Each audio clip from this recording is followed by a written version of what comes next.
Good afternoon, everybody, and thank you for coming to this session on Generation 2050. Young and on boards. Is this a dangerous submersion into the corporate world, or is this where we're going to really see the future of our sector, bringing it to life in the core part of the governance of our organisations? So Generation 2050 is really fronted by the EI's, the Energy Institute's younger professionals who have really been looking forward to what's going to happen in the future. They're going to be part of it. The rest of us will be gone, or some of us will anyhow, whether mentally or physically, I'm not sure. And it's really important that we kind of think about what does that mean for the future.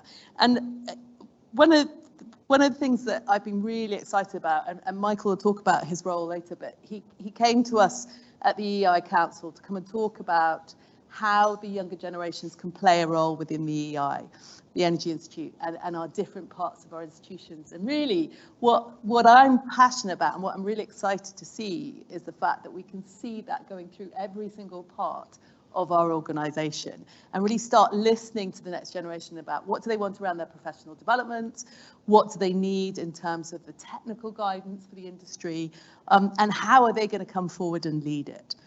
So for me, this is a really exciting panel to be on.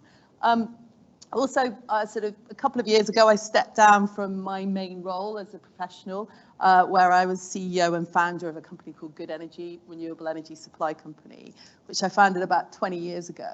And one of the things I did just before I left, which I was incredibly proud of, was we put in place something called the Future Board. And that was actually 13 to 18-year-olds, so slightly scary, unleashing the youngsters on my senior executive team. And they were really there to challenge the organisation and make us think about what we look like through others' eyes. And what was fascinating about it is I always remember going to one session where my senior leadership team had prepared what they do, and they were going to impart all the knowledge to this younger audience. And oh my God, they were held to account at every single step. They were pointed at. They had ideas and expectations coming in that they never expected to see. And so for me, that was incredibly exciting. So what we have today is a panel who is going to talk through their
call them all, because actually for me, future is what it's all about. I know it's shadow, but yes, anyway, I don't want to rebrand you too quickly.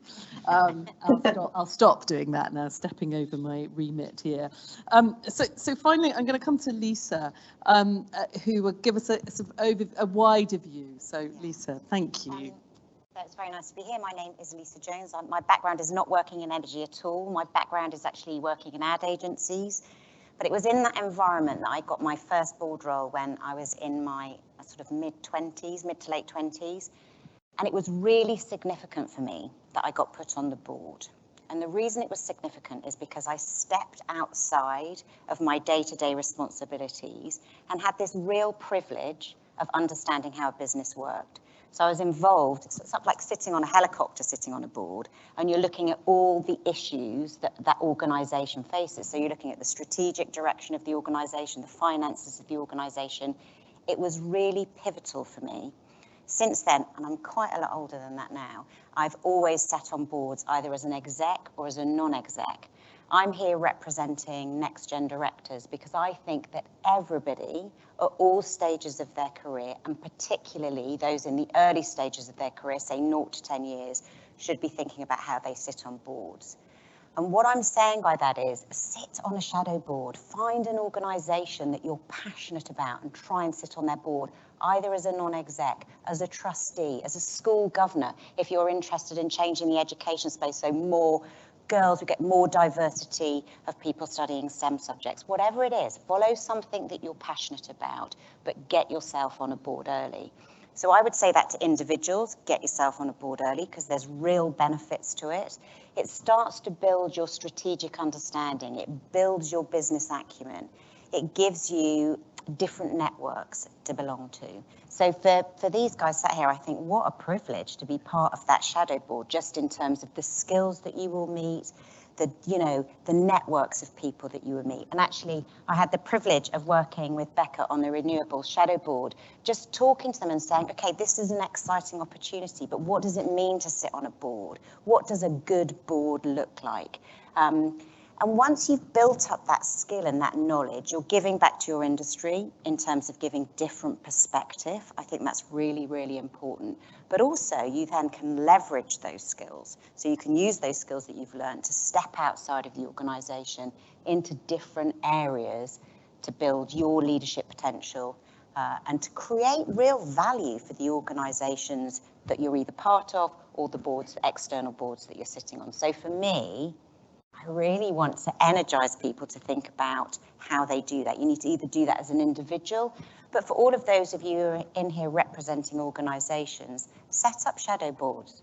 Do something different. Enable your people to go and sit on a board external to the organization, because it will be a game changer for them and it will be a game changer for you. We know, the previous panel was saying this, we need diversity in boardrooms. And that just doesn't mean in terms of ethnicity, it means in terms of age, all sorts of different views. What we need to do is avoid groupthink.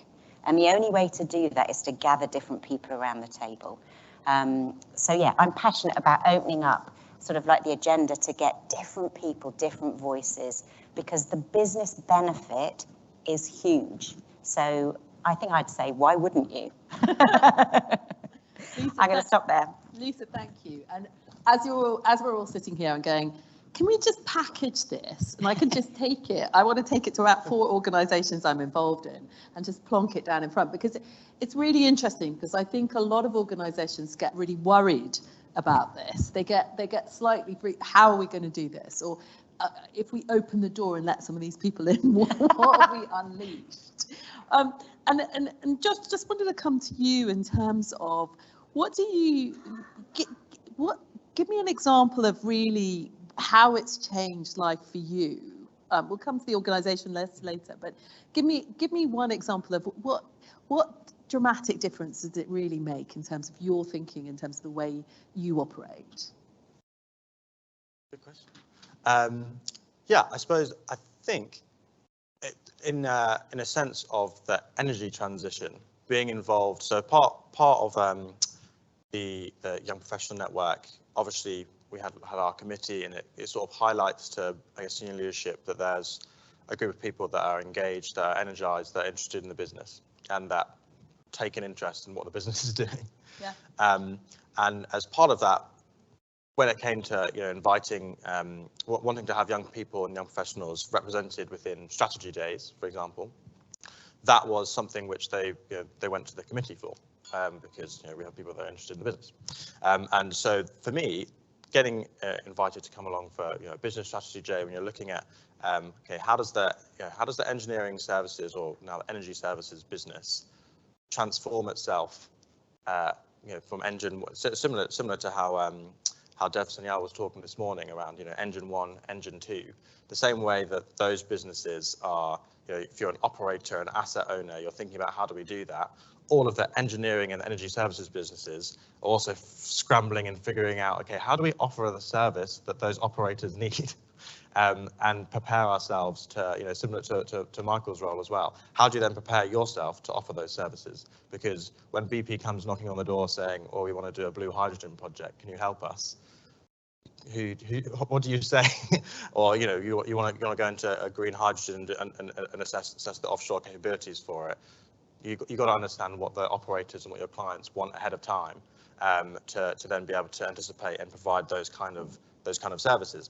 So for me, being able to be part of that kind of strategy thinking and hearing the different senior leaders, the guys that are involved, that were heads of department for process, heads of department for mechanical, heads of department for electrical, and having their thoughts being put forward to the senior leadership team as saying, oh well, we've had to downgrade our, the capacity that we have because of COVID and changing the type of work we're doing. So how are we going to change the workforce to be able to service a different kind of industry in the future? And how do we? I think just being part of that conversation was super interesting to learn about. The thinking in my head when I first, I guess, beginning of that career journey, I was thinking, why is the business not involved in offshore wind? And why are we not going, let's go heavily into renewables as an engineering services business? I think being part of that strategy day and subsequently in part of strategy things since, it kind of allowed me to think, okay, well, the opportunity isn't necessarily just going down one path and committing to it, maybe like like an Orsted. The opportunity is also trying to transfigure what you currently do and being the sort of the engine 1 and engine 2 and being able to, I guess, be agile and adapt, especially as an engineering services businesses or a consultancy business. So I think that for me, being part of that, I wouldn't have thought of it properly before, and we've kind of just been complaining, why are we not in offshore wind? But it kind of allowed me to actually think about how, think like the business would be thinking, and I guess think like the senior leadership team would be thinking, to then understand the constraints and then have constructive input into it. Thank you, John. And Lisa, can I come to you next? I mean, from your point of view, you obviously worked with lots of different organisations through this process, and the board can quite often be this barrier in a way between parts of the organisation and other parts. What have you got any examples of a sort of real benefit of breaking that barrier down for an organisation where it's kind of maybe gone on a different journey or really upped its capability as an organisation?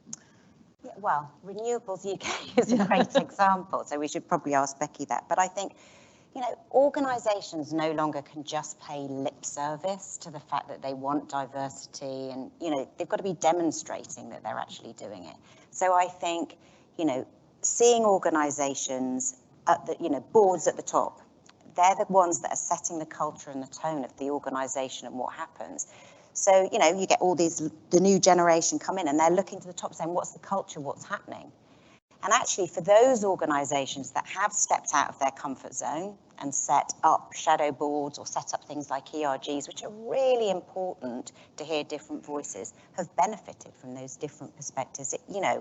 The research and the data's out there just in terms of having a different thought process, different ways of doing it. Does it impact on your bottom line? So I think there's lots of different benefits. For the organisation, it's beneficial in terms of the strategic input and the value you get from those people, but also for those young people coming in. Young Generation 2050 are not going to tolerate organisations not being pro and not sort of like contributing to net zero. They don't want to work for organisations that are doing that. So you've got to do it, and you've got to understand the benefits. And I think it is a bit of a leap of faith, to be fair. There's not many organisations at the minute doing shadow boards, and when you see it happening, it's very valuable. Just for perspective, just for that younger generation believing that this organisation wants change. Brilliant. I actually did a poll before I came on here, and I put it out to my network, just like a spot pulse check. And there's a question, you know, does your organisation have a shadow board? And less than 10% of the response, and there's only about 30 people that responded. It was a 1 week poll, but that's not good enough. You know, that there needs to be more of that. So. And what better way for an organisation to demonstrate that actually it does care about what their younger workforce think, and all the issues in terms of diversity, retention, all those things are really important. It's a simple step to actually reinforce to those in the organisation that your organisation is serious about, you know, employees and, you know, different ways of thinking. And I think if I might just add to that as well, I think it's also a question of kind of longevity and keeping employees. Yeah, retention. Because that's the word I was looking for, retention. Because I think now more than, well, at least like anecdotally, it feels like now there's a lot of churn and a lot of change in terms of what a company is going to be doing directionally, what their focus is going to be, how they're going to manage servicing energy transition, how they're going to survive, if they're going to exist, how they're going to operate in a net zero world. And I think that makes it challenging for young professionals to decide where do they want to work, what do they actually want to be doing, what skills should we be learning. And I think it's sort of on the shoulders of companies and employers to be able to attract people to want to stay in the business. And you know, if net zero and decarbonisation is a passion for the young professionals, if your business isn't engaging in that, people aren't going to want to join, or at least, you know, join and get some skills and then see their career diverging and changing to some place that does. And just anecdotally from my side, I can't think of anyone of my friendship group that's been, you know, in a business more than 7 or 8 years, more than 5 years. Maybe because that's the extent of my friends that have been in businesses. But you know, I think it's quite different in my generation of thinking of joining a company and it being a company for life, or being somewhere where you stay for 20 years. I think especially in the energy industry now, there's going to be such an acceleration of just change that's going to be occurring between now, 2050 and beyond, that it's up to employers to actually attract people and keep them and show that you actually care what the younger generation is going to be doing or wanting to be doing. They are our future. Why not invest in them? Yeah, I'm going to bring Beccie in now, and just Beccie, I'm going to ask you actually kind of how does a shadow board work? Just a little bit. Just kind of give us a little sort of segue into kind of how it operates, and if there was anything surprising when you joined, that your expectations, were they reset or was it exactly how you thought it was going to be? Brilliant question. I might tackle it backwards first. So in terms of expectations, I guess I didn't really know 100% what to expect. It has met or exceeded my expectations pretty much across the board. Excuse the pun with board there. So it's been absolutely fantastic to meet and have access to the group of board members, so senior figures within the industry, as well as the senior leadership team at Renewable UK, and for all of us on the shadow board, making the connections with each other as well. So there's 11 of us, so I've come away already with 10 really firm friends who I will, I'm sure, maintain that kind of relationship with throughout mine and our careers as we progress into leadership roles. And we will all have benefited from some degree of mentoring or coaching, probably from the entire senior leadership team and board as we go through this process. So that's kind of been invaluable and above my expectations. In terms of how we work, so as a shadow board, because we've built that relationship, we talk very regularly. We talk about what's going on in the industry, the latest news, trends, different insights that we all bring, because we all have a different perspective on the renewables sector as a whole. And then we meet more formally 4 times a year. So every time the board meets, we meet, and we have a shadow board meeting. We discuss the board papers that we are given ahead of the board meeting as a group, and we make sure that we discuss and debate and have a really good exchange around the topics that are being tabled at the board meeting, so that we can then come and provide generally a single collective shadow board voice, presenting kind of the key points, the challenges, topics that we think the board should have focused on in their discussion, anything that we think they've missed entirely, or just being supportive of some of the points that we fully agree with when that's the case. So that kind of full breadth of challenge to advocacy and support of what the focus areas are. And then we have 2 of us attending the board meetings, so that number has gone up actually. Applaud Renewable UK for being very open to increasing the number of the shadow board that join the board meetings, so that we can have that voice and listen and contribute. And we attend the strategy days as well. So kind of a whole range of contact points, and hopefully we think from the feedback so far that we're providing good challenge, but also support, and are able to take away some focus areas to review and provide a bit more detailed input on, as well as our kind of general attendance at board meetings. Wow, thank you, Beccie. That's really helpful. I must say, so when we set up the future board at Good Energy, the first thing the board did was set up a WhatsApp group without us. And they immediately started debating everything. We didn't even ask them to. They just got into it straight away. So I think the ways of communication and the dynamism that you have through that is really powerful. Michael, I'm gonna come to you. One final question, and then if there are any questions to the floor, open questions to the floor. So thinking about your role now within the Energy Institute on youth professionals, when you finish, I hate to be thinking about the end, but what will you feel you've done really successfully when you pass the baton to somebody else? What is your ambition? It's actually really useful for me to know as well, so we can help you achieve it. But what is your ambition? What do you want to get? Where do you want to get to?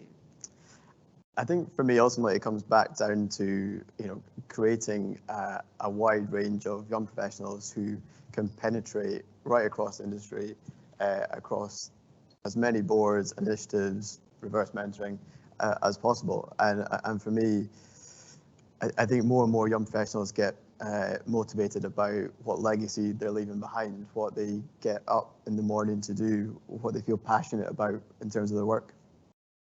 And for me, it's about harnessing that potential, but it's also about tapping into the younger generation as well. So for me, it would be part of it would be the university leavers, the young professionals that are currently working, but it goes beyond that. It's the legacy that you leave behind. It's and the last panel discussed the females in STEM. For me, that's the next part. It's about how do we use our position as role models to get right the way through into the grassroots, so that we're encouraging people to come through. We're really promoting the benefits of this career, because it takes everyone. It's going to need everyone, and we need to work together in order to do this. Michael, thank you. That sounds amazing, and if we achieve all of that in the next couple of years, that's extraordinary. I am going to come to the audience to see whether there are any burning questions. Yes, one right at the back there. I don't know whether we've got a mic. Yeah, we have a mic here. Thank you. I love the debate and amazing concept of the shadow board. My question is, can you give us some examples of where either the shadow board disagreed with the real board, or maybe an easier question, how the shadow board helped the real board change their view or take a different view? So who should we go to? Beccie, should we go to you first, because you are formally a shadow board member? Currently, actually, but yeah. So I think I won't give specifics of areas where we have or are challenging, given kind of some of those are ongoing, but there are certain areas of Renewable UK's forward strategy and organisational structure in terms of the boards and the councils and the working group setups that they have in place to give greater detail to their policy discussions, gathering the views of members and making sure they can present that view back in broader policy discussions. So we are feeding into that process, and we have had some different views on different aspects of that and some of the details of the way that that could be most effectively executed, and so we are contributing that as a different viewpoint to an ongoing discussion there, and I'm sure that whatever ends up being the kind of the final solution will be as representative as it can be of the kind of views of the board, the shadow board and the membership, and very much know that the Renewable UK senior leadership team are listening to all views and working really hard to take that into account. So I guess that's one example. And then an example that I'm going to take from the previous shadow board and plug again is Renewable UK now have a Future Leaders event, and it is for those earlier in their career, young professionals or those returning to work after a break. And this was an event that was advocated for by the previous shadow board and now features regularly in the Renewable UK calendar of events.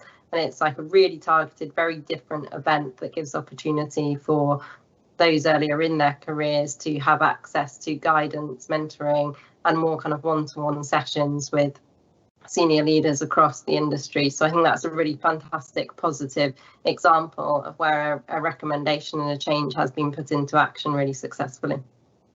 Thank you. Any further comments just before we wrap up? Yeah, I think for me, just the question, it goes back to the point about being positively disruptive. I think when I try to take that philosophy into the EI Council sessions, for me, that's an approach I've got to adopt in order to challenge the pace of change or challenge the urgency that we're placing on young professionals coming through. So that's exactly the kind of thing that we're actively pushing for that. And I think within any boardroom, there will be a culture. There will be a dynamic of how that board operates together. The brilliant thing about getting people to sit and observe what's going on or get involved in the issues is they ask the stupid question. Why do you do that like that? And most often, that is a brilliant question to ask. Why? And most of the people around the table will say, well, that's just how we've always done it. So it's just that different view and perspective and challenge to say why. Why is it like that and why not like this? And I think that just is a different opinion and a different perspective. And that challenge for me, it's not necessarily what the issue is, it's the challenge for the organisation, which is, I'm not going to give any examples actually, but I think that would be... Maybe in private. Yeah, in private I might afterwards. Yeah, similarly in the communication as well. So when the business was going through sort of change in how it was managing its strategy, how it was going after different types of work, as part of that was a monthly sessions globally broadcast to the 35,000 employees about what are we doing in each of these themes and how we're going about the type of work we're going to capture. And the senior leadership team actually utilised the young professionals as their sounding board. So if you're going to communicate a strategy and communicate how you're changing the business, we acted as a sounding board to say, let me explain this to you. Do you understand it? do you get it, and do you understand why? And we would basically come back and sort of challenge and be like, why?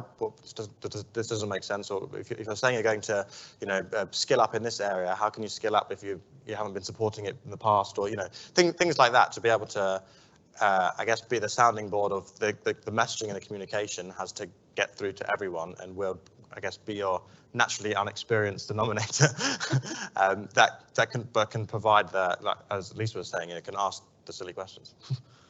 Gosh, thank you, Lisa, Michael, Beccie. Thank you so much for this session. I think for me, what it demonstrates is if we are in a transition in this sector, and if we want to go at the pace we need to go at to hit the targets, we are not going to be able to do that unless we bring the enthusiasm and the dynamism of the young professionals in. So thank you so much for doing the work you do, and thank you for speaking today. I think in this environment, I think change has to come far faster than what it's been coming.